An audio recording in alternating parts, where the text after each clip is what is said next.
All right. Everyone see that? Yes. All right. Rebellion. That's what we're talking about today. 2 Kings chapter 3. If you had a chance to read, you'll be somewhat prepared for this. It's good just to get an idea of what we're going to be talking about. It just really helps. It just really helps, just having as much background as possible. But obviously, this chapter focuses on rebellion. Now, probably you're thinking it's rebellion against God. It's not rebellion against God. It's actually rebellion of the Moabites. And you probably don't know too much about the Moabites. You probably have heard the name of the Moabites before. If you remember Ruth from the book of Ruth, she was a Moabitess, so that's where she was from. But you're going to get, let me help you get a little bit of background information so you can kind of grasp what I'm talking about here. So since we've been gone for the last couple of weeks, let me kind of catch you up here. So if you remember, number one, King Ahab of the northern nation was killed in battle against Syria, and his son Ahaziah took his place. So remember, we were talking all those weeks about Ahab. Well, finally, Ahab died in 1 Kings 22 and verse 40. Ahaziah, his son, took his place, who I guess was next in the line. And it says, number two, Ahaziah, the son of Ahab, died, and he, having no son, was succeeded by Jehoram, or however you pronounce it. Now, Ahaziah, or Jehoram, was, I believe, the brother of Ahaziah, and that's why he took the throne. So he is still the son of Ahab. Jehoram is. So the things are still within the family of Ahab. The throne is. And that happens in 2 Kings 1:17. If you remember, Ahaziah falls through the lattice on his house, and he calls for the God of the Philistines instead of the one true God. And God says, well, because you did that, you're not recovering. So number three, the country of Moab rebelled against the northern nation of Israel after Ahab died.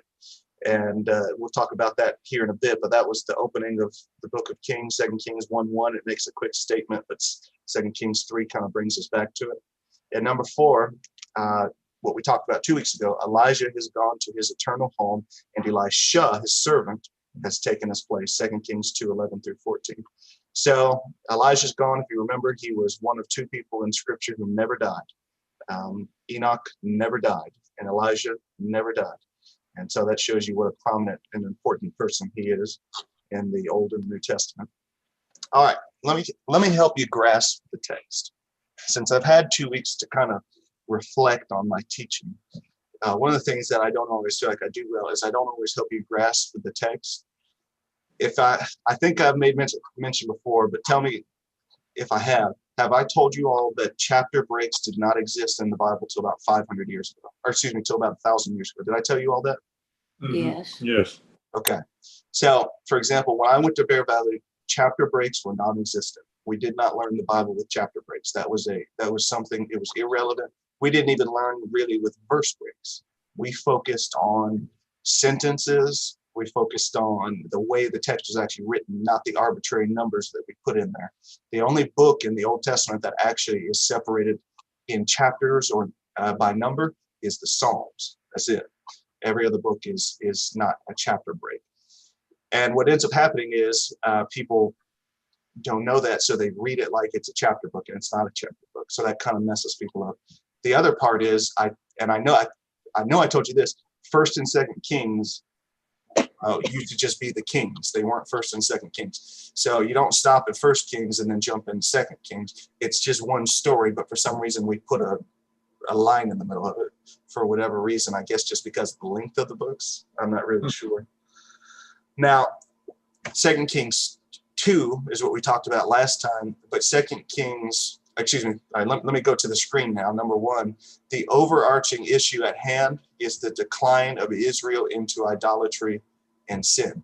Everything we're reading is leading up to God's judgment in 2 Kings 17, 5 through 12. So my point in pointing that out, that everything's leading to kind of a climax, is to show you that these are not individual instances that don't matter. All of these instances lead up to something. And the thing that it leads up to is what happens in 2 Kings 17, 5 through 12, where finally God judges the nation of Israel and they go into captivity in the land of Assyria. Now, don't mix that up with about 100 plus years later when the southern nation goes into captivity in Babylon. There were two captivities. So hopefully I didn't lose you there. Number two, 2 Kings 2 through 6 is going to focus on the miracles of Elisha.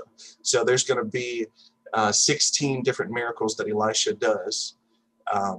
And that's the focus of 2 Kings 2 through 6. It's really the focus is on Elisha and all of the different miracles that he is going to do in his ministry as a prophet of God. So some of the miracles seem mundane to us. You know, they seem like, well, you know, that's kind of weird. And then some of them seem serious. We looked at 2 weeks ago. We looked at the bears and we looked at the water that was the bad water in the city of Jericho. So you have those 2 things. Number 3, 2 Kings 3. This section the section we will focus on tonight focuses on the war of Moab in Israel. So this is a war section that we're looking at tonight. And let me just give you a text breakdown. Now, this is kind of arbitrary. I made this up, but this chapter is basically 10 sections. 10 sections. So verses 1 through 3, 4 and 5. Verses 6 through 8, verses 9 and 10, and I gave them all headings that I made up based on what was found in them. So you have King Jehoram's bio, Moab rebels, Jehoshaphat, king of the southern kingdom, joins the fight. You have the journey to Moab. You have Jehoshaphat requesting a prophet. You have Elisha joining the battle. You have God's promise to Israel. You have God keeping his promise. You have the battle beginning, and you have a very strange ending. This chapter ends in a very strange way.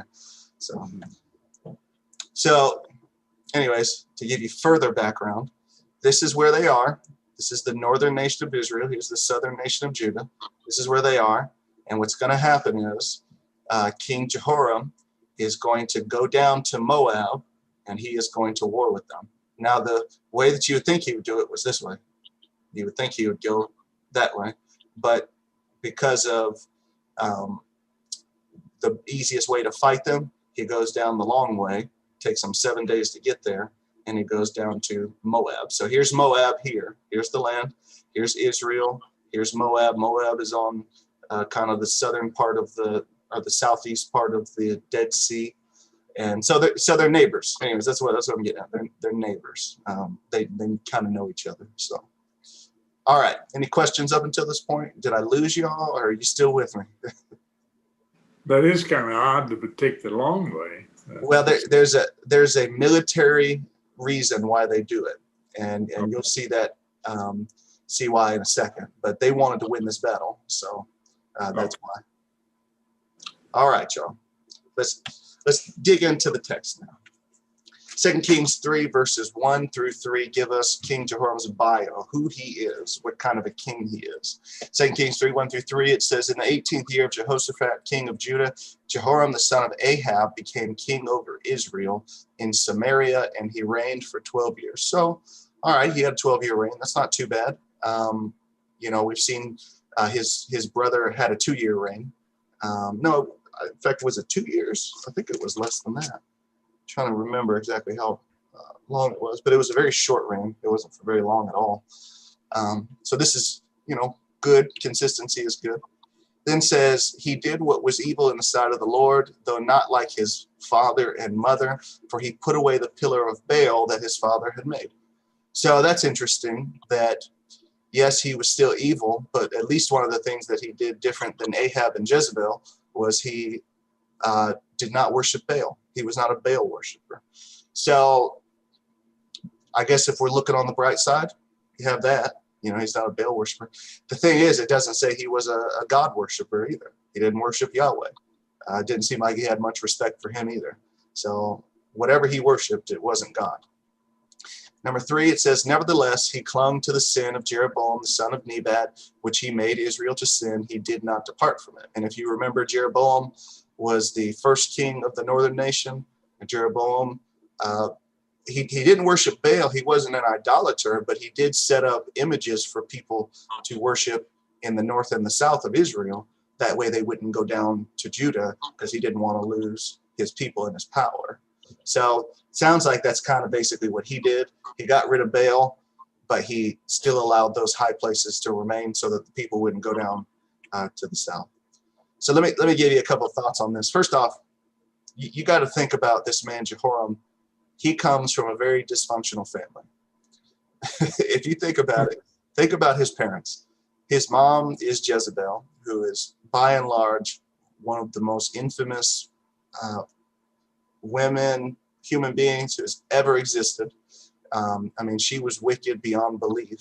If you remember, she took Naboth's vineyard. She had him killed and his sons killed so that she could give that vineyard to Ahab. So he comes from a pretty dysfunctional family. So the fact that he did anything positive kind of says at least something about him. We have to give him something there. Unfortunately, though, he is the 9th king in Israel's history so far, and he's still evil. So nothing has changed. He doesn't worship God. He's not concerned with Yahweh. God is not important to him or valuable to him. So it is what it is. Number 3, he was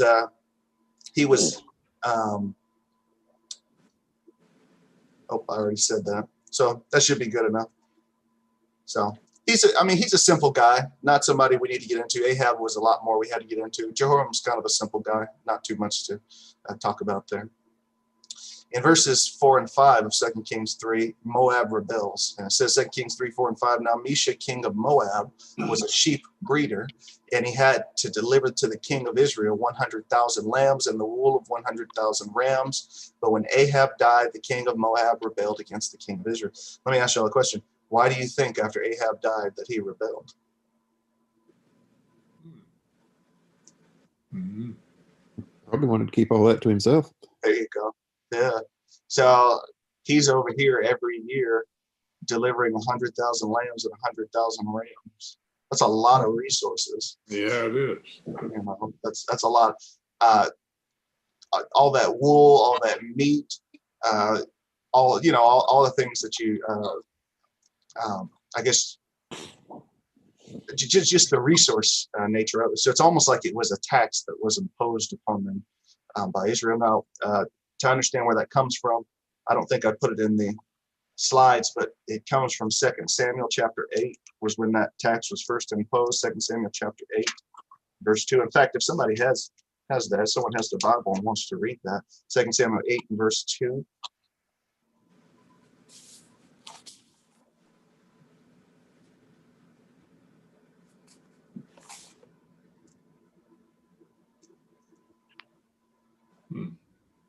There's a friend.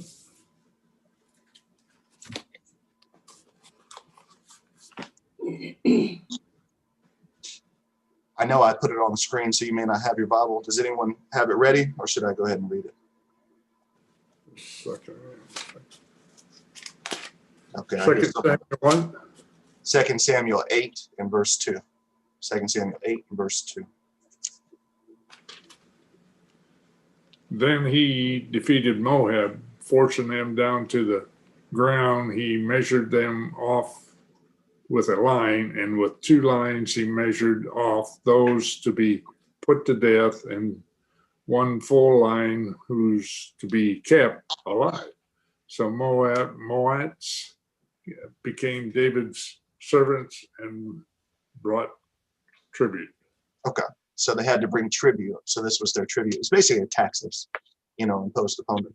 Obviously, people get mad about taxes. Every year when I pay my taxes, I can't say that I swell with pride. I swear, it's another feeling. And but we pay, so you pay that much in taxes, you get frustrated. So Ahab dies, and he's like, you know what? I am sick of this. I am going up, and I'm not giving them any more of this stuff. So that's where verses 6 through 8, you're going to see that he's going to rebel, or you're going to see that Jehoram is going to say, okay, well, if that's the way it is, this is what's going to happen. So in verse 6 through 8, it says, so King Jehoram marched out of Samaria at that time and mustered all Israel. And he went and sent word to Jehoshaphat, king of Judah, the king of Moab has rebelled against me. Will you go with me to battle against Moab? And he said, I will go. I am as you are, my people as your people, my horses as your horses. Then he said, by which way shall we march? Jehoram answered, by the way of the wilderness of Edom. So Jehoshaphat, he's going to join this fight as well, because these people stopped giving tribute like they were supposed to be doing. You know, it's been a lot of years since David died, so they've been paying tribute for a long time. This was not something that just started, and I guess he was just sick and tired of it, and I can certainly understand his pain in regard to that. But you notice now, I had said they go up kind of here. Let me go back to the map here. They go from the south. Well, the reason why is probably because, first off, when he asks, he says, we're going to go by the way of the wilderness of Edom. Well, it's probably because they're weaker on that side. They're probably more fortified on the other side. And so they're thinking, okay, if we go down to the south and come up, that would be better. Well, the problem is that adds a lot of pain to the trip. Autumn and I, as we were traveling last week, we ran into some traffic. And you're thinking, traffic isn't too bad. Yeah, but when you're exhausted and you're ready to get home and you run into about 30 minutes of traffic, that will test you. That will test your patience. And I was being tested. It was the best way to put that. I was frustrated about this traffic on the way up, but it was supposed to be construction traffic. Well, it as far as I could see, I think it was one of those things. You guys ever heard of ghost traffic, where basically somebody brakes, then the other person brakes, and everybody brakes for like 3 miles, and then all of a sudden it turns into traffic. So, anyways, I'm not trying to get off on the wrong foot here, but that's why they're going down and up, or going south and then coming up to the north, instead of just going southwest or southeast. So now they're going to journey, but they're going to run into some issues. 2 Kings 3 verses 9 and 10 says, so the king of Israel went with the king of Judah and the king of Edom. And when they had made a circuitous march of 7 days, there was no water for the army or for the animals that followed them. Then the king of Israel said, alas, the Lord has called these 3 kings to give them into the hand of Moab. So the third king, by the way, is Edom. So if you see up here in the first part, the king of Israel went with the king of Judah and the king of Edom. So 3 nations are rising up against the one nation, Moab in this particular case. And it's going to be quite a battle, just to say the least. So once again, it's going to be a 7 days journey is how they're going to get there. But the problem is when they get there, there's no water. There's no water. Now, obviously, they've got the Dead Sea by them, but it's called the Dead Sea for a reason. You can't drink it. It's full of salt, so you can't drink anything from that.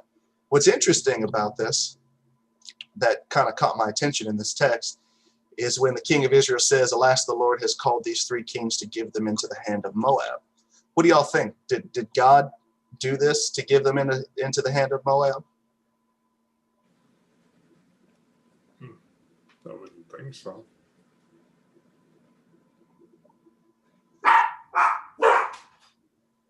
Sounds like Bella agrees. Yeah. Or Bailey agrees. So it's probably, so the part that confuses me about this is Jehoram doesn't really worship God. It doesn't seem, for one. Number 2, it doesn't look like he ever asked God if he should go to war in the first place. You know what I mean? So it's like, well, you never consulted God. So why are you concerned that God has done this in the first place? That's the part that kind of strikes me. It's like, if we, I want to make my point here, but I guess I want to make it well. So let's just move forward with it. Let's just keep going. So it says King Jehoshaphat is going to request a prophet now. So King Jehoshaphat is wise. If you remember in the battle with Syria in 1 Kings 22, Ahab was ready to go up and take Ramoth Gilead back from the Syrians. And before that happened, Jehoshaphat said, well, let's inquire of a prophet. Well, Jehoshaphat's that kind of guy. He's a worshiper of Yahweh. And so when before he does things, he always goes to God. Now, as far as I'm concerned, that's the right way to do things. What do y'all think? True. Yeah.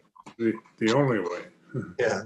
You know, we should pray before things happen, rather than trying to pray after the fact. And now, in this particular case, it seems that God is going to go ahead and honor his prayer regardless of it. But it is kind of what it is. The 2 Kings 3:11-12 says, and Jehoshaphat said, is there no prophet of the Lord here through whom we may inquire of the Lord? Then one of the king of Israel's servants answered, Elisha the son of Shaphat is here, who poured water on the hands of Elisha. And Jehoshaphat said, the word of the Lord is with him. So the king of Israel and Jehoshaphat and the king of Edom went down to him. So, all right, Elisha's back on the scene now. We haven't seen him since chapter 2, but they're gonna want to talk to him and see what's going on. Now, what's always funny to me is how Elisha doesn't really want to talk to him. So let's look at what he says. 2 Kings 3:13-15 says, and Elisha said to the king of Israel, now keep that in mind, it's the king of Israel. Remember, he didn't much care for Ahab. This is Ahab's son. It says, what have I to do with you? Go to the prophets of your father and to the prophets of your mother. Basically, he's just saying, I don't like you. Leave me alone. I don't want to be bothered with you. You know, if you need help, go ask one of those prophets. And if you remember, in 1 Kings 22, before they went to Syria, he had 450 prophets standing there with him. So he was like, go ask one of them. Don't bother me. I don't even want you. So not the way that you would generally talk to a king, but it is what it is. And it says, but the king of Israel said to him, no, it is the Lord who has called these 3 kings to give them into the hand of Moab. There he goes again, blaming God, saying that God has done this on purpose to give us into the hand of Moab. Okay. Don't know where he got that from, but there he goes, accusing God again for his own mistakes. And it says, and Elisha said, as the Lord of hosts lives, before whom I stand, were it not that I had regard for Jehoshaphat, king of Judah, I would neither look at you nor see you. Man, that's some harsh words, isn't it? Mm-hmm. He said, if Jehoshaphat wasn't here, I would act like you don't even exist. If you were talking to me, I would just walk past you and act like you are not even here in the first place. That's how little regard Elisha has for this king. It's interesting to me that he talks to the king like that. And it's also interesting to me that the king doesn't say something back. But I think the king realizes in this moment that beggars can't be choosers. Yeah. You know, he's got to deal with his attitude regardless of whether or not he wants to. So he asks, now Elisha is going to join the battle, but then he says, but now bring me a musician. And when the musician played, the hand of the Lord came upon him. That's interesting, that in order for things join the battle, he says, well, we'll bring me some music. And then after that, it says the hand of the Lord came upon him. That's interesting. You'll see that in other texts in scripture. For example, Saul was tormented with an evil spirit, and David would go and play music for him to essentially remove the evil spirit from him, or to be able to calm him. Interesting dynamic that music played in the Old Testament in regard to things like this. Anyway, it's just something to keep in mind. All right, verses 16. By the way, any questions up until this point? No. Have I lost anybody? Do I need to back up? Oh, Yeah. Okay. Just want to make sure everybody's on the same page. All right, verses 16 through 19, God is going to make a promise. It says, and he said, thus says the Lord, I will make this dry stream bed full of pools. Okay. So God is going to put some water. Remember they came around, and when they got to Moab, they were depleted with water. They had no water. Can't go to war if you're thirsty. You know, it's just not going to work. In fact, I'm thirsty right now. I'm struggling just to talk. So no way can you go to war if you're thirsty. So that's obviously problematic. So God says, I'm going to make this dry stream bed full of pools. All right. So God, even though he wasn't insulted previously, is going to show some grace and be good to him regardless. He says, for thus says the Lord, you shall not see wind or rain, but that stream bed shall be filled with water, so that you shall drink, you, your livestock, and your animals. And to top it off, I love this part. He says, this is a light thing in the sight of the Lord. He's saying, listen, no big deal. I'll give you some water. It's nothing, no big deal whatsoever. But it's interesting. He says that you're not going to see wind or rain fill the stream bed. So how do you think it's going to get filled? How's it going to get filled if you're not going to see rain? Come up from the ground. Yeah, that's what I think. I think it's going to come up from the ground rather than coming down. Obviously, coming down. Either way, it's a miracle. It's a miraculous act of God. I don't know. Anyways, I'm just coming up with a thought here, a thought of how this would happen. But obviously, it's a miracle. God is causing something to happen for them. But like I said, yes. Does your verse 16 read, make this valley full of ditches? How does your verse 16 read? I've got on the screen. Yes, make this valley full of ditches. And I have a little number here. Let me see what it says. Number 2, water canals. You know what I think I did? I think what I do is I copy and paste it. I bet you I accidentally took a part out by accident. Yeah, the reason I asked you, do you think that they had, the way I read that, the armies, or they had to dig those ditches to provide means for the water to be collected? Yes, that is true. So then either like God gave Moses the ability to make water come from the rock or whatever. Mm-hmm. It was to truly show a miracle of how this water would actually be provided, not just through rain, but they had to work for it. Mm-hmm. Excellent thought. Let's talk about that. I don't know what I did here. I think I made a mistake when I copy and pasted this, and I think I left the part out that says that they would have to dig ditches. So with that said, in order for God to do this, he expected them to do something, and he expected them to dig the holes. So if you guys want water so bad, dig some holes. I'll fill it up. Now that to me seems fair. What do y'all think? Yeah. That's wonderful. Yeah, and really what that does there is it gives them an opportunity to either obey or disobey, right? It's like, if you want water, I'll give you water. God, he'll provide water. He said it's a light thing in his sight, no big deal. But all you got to do is dig some holes, and I'll fill them up for you. So that's kind of like a show of faith there. Do we have enough faith to actually do it? And in fact, I'll give you kind of a preview to a sermon I'm going to preach. It's either going to be this Sunday or next Sunday. I have 2 sermons in a row I'm going to preach, but I haven't decided which one I'm going to preach first. But in 1 Corinthians chapter 3, Paul says, I planted, Apollos watered, and God gave the increase, referring to how the church was built. So Paul planted the seed of the word. Apollos helped to water the seed of the word, and God gave the increase. Well, if you don't, God is the one who builds our church, right? But if we don't plant the seed and we don't water the seed, then the church is never gonna grow. You know what I mean? Right. We are like the tool that God uses in order to fulfill his purpose in regard to that. So that's a little preview for you for what's coming up.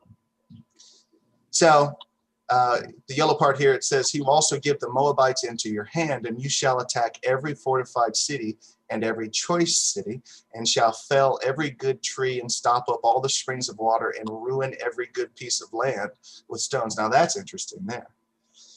Man, you think about it.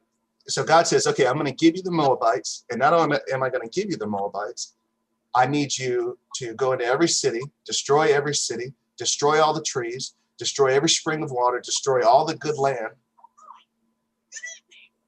Okay. My watch is listening, apparently, and talking. so God wants them to do all of that. And when you destroy a country's resources, you destroy a country. Yeah. You know, that's a big deal. So God is going to do this. God is going to do what he's supposed to do, but the ending is so weird. In 1 Kings 3, 2 Kings 3:20. That's a typo. The next morning, about the time of offering the sacrifice, behold, water came from the direction of Edom till the country was filled with water. All right, so we got water now. 1 Kings 3 and verse 20. So God keeps his part of the deal. They dug their ditches, and everything works out. And that's just a reminder to us, God always keeps his promise. Yep. There you go. No matter how big or how small, God always keeps his promise. All right, now all this is leading up to these verses here where the battle actually begins. Everything up until this point is just leading us to get there to actual Moab. In 3:21 through 25, it says, when all the Moabites heard that the kings had come up to fight against them, all who were able to put on armor, from the youngest to the oldest, were called out and were drawn up at the border. And when they rose early in the morning and the sun shone on the water, the Moabites saw the water opposite them as red as blood. And they said, this is blood. The kings have surely fought together and struck one another down. Now then, Moab to the spoil. All right. So that's interesting. Here's what I think. I don't think this was an accident. What do y'all think? That the sun shone on the water in this way. What do y'all think? I wouldn't think it is an accident. Have you guys ever seen water kind of early in the morning? The way it reflects and it changes. I mean, it looks very different than noon or even the evening. You know, the color of the water kind of changes based on how the sun is kind of reflecting it. Right. And so it seems at this point that the water looked red. And I guess they thought, well, I guess they couldn't get along and they killed each other. So let's just go ahead and take all their stuff. Well, they're in for a rude awakening here. So it says, but when they came to the camp of Israel, the Israelites arose and struck the Moabites till they fled before them, and they went forward, striking the Moabites as they went. And they overthrew the cities, and on every good piece of land, every man threw a stone until it was covered. They stopped every spring of water and felled the good trees till only its stones were left in Kir-Hareseth, and the slingers surrounded and attacked it. So this, exactly what God said was he wanted them to do: overthrow the city, destroy the land, all their crops and everything, throw rocks on it, just destroy all that they have. In regard to this, they're going to go ahead and do that. But the ending is the part, and I want to get y'all's thoughts on this. It's a strange ending. I want to hear y'all's thoughts. 2 Kings 3:26 and 27 says, when the king of Moab saw that the battle was going against him, he took with him 700 swordsmen to break through opposite the king of Edom, but they could not. Then he took his oldest son, who was to reign in his place, and offered him for a burnt offering on the wall. Talk about brutal, right? Wow. Take your boy and slit his throat and burn his body.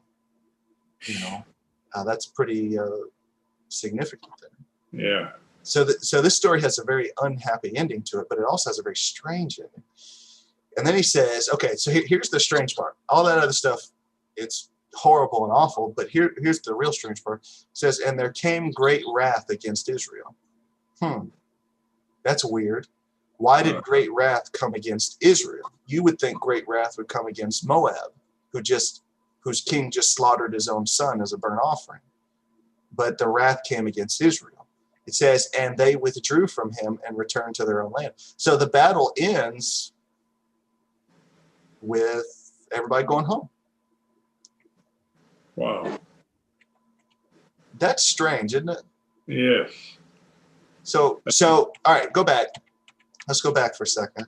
God says here, he will also give the Moabites into your hand. Okay? So God says, hey, you've already won this battle. The battle is yours. They're yours. But why is it that it seems like nobody won? What do you guys think? Give me some thoughts. That's weird. Weird. Yeah, it looks like it was as if it didn't happen, other than that they just showed up and went home. You know, they just said, you know what, enough for today. See you guys later. Hey, DeAndre, Yes. I was reading here, one of my commentaries, it says that that when the Israelites, when they saw what the king of Moab did with his son, said that they became so disgusted with what they saw, they just left the battle. They just left. Mm-hmm. That's actually what I think has something to do with it. In fact, I think that's exactly what happened. Let me get some. Anybody have any other ideas here? And I guess with that being said, though, either way they left, but they didn't completely fulfill what God told them to do. There you go. There you go. Good. All right. So what I think happened, I don't think God failed his promise. I think they failed to remember his promise. The battle was theirs. They gave up. And they gave up because it seems that they saw what he did to his son. Now, I don't know how old his son is. He could be very young. He could be my age. I don't know how old he is. He's that was his son now. But a man he was the next one in line to be king. He was yes. the next. He was the one to be king of Moab. Yes. So now, obviously, he offered his son as a burnt offering to his own God, not to Yahweh, because Yahweh wouldn't accept that type of offering. But with that said, it says here, okay, I've got highlighted here, and there came great wrath against Israel. What probably happened was after he offered his son on the wall, the Moabites all said, all right, our God's on our side now. And they probably went and started fighting really hard as well. So, but after this whole ordeal, they were like, you know what? Enough of this. You guys are defeated in and of yourself. You guys already defeated yourself. So strange ending, isn't it?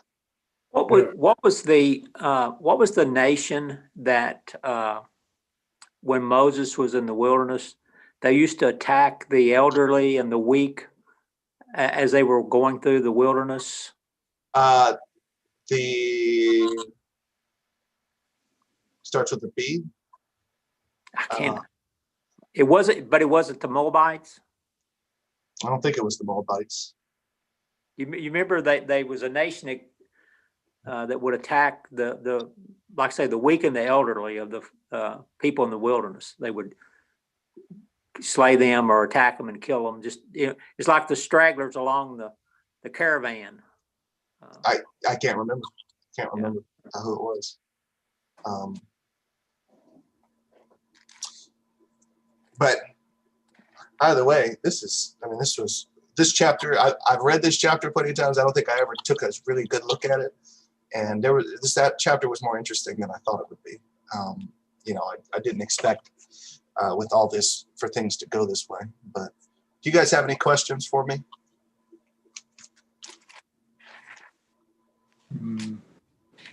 Sounds like everybody kind of grasps the whole point and everything. Okay. That's fine. That sounds good to me. I wanted to ask you guys a question. Would you guys like me to, I was thinking about it earlier today.